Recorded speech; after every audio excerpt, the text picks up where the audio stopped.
ఇప్పుడు కేవలం 7,999 up to 10 kgs వరకు బరువు తగ్గి అధిక బరువు నుంచి వచ్చే ప్రధాన సమస్యలను దూరం చేసుకోండి.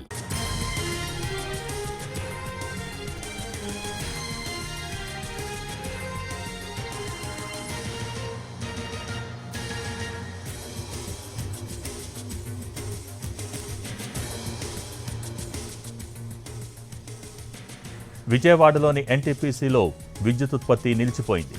అధికారుల నిర్లక్ష్యంతో 8 యూనిట్లలో విద్యుత్ ఉత్పత్తి నిలిచిపోయింది. తడిసిన బొగ్గు కన్వేయర్ బెల్ట్ ద్వారా బాయిలర్లోకి వెళ్లకపోవడంతో యూనిట్లన్నీ ట్రిప్ అయ్యాయి. దీంతో దాదాపు 2,560 మెగావాట్ల విద్యుత్ ఉత్పత్తి ఆగిపోయింది.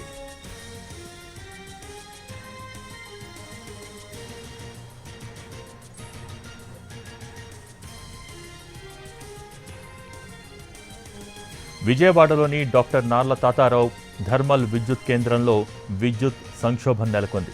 ఏకధాటిగా కురుస్తున్న వర్షాలతో తడిసిన బొగ్గు కన్వేయర్ బెల్ట్ ద్వారా బాయిలర్లోకి వెళ్లటం లేదు. దీంతో 8 యూనిట్లు షట్ డౌన్ అయ్యాయి. కోల్ ప్లాంట్లో అధికారులు నిర్లక్ష్యంగా వ్యవహరించడంతో కన్వేయర్ బెల్ట్ కింద ఉన్న రోలర్స్ని క్లీన్ చేయలేదు. బెల్ట్ రన్ అవ్వకపోవడంతో బొగ్గు నిలిచిపోయినట్టు అధికారులు వెల్లడిస్తున్నారు.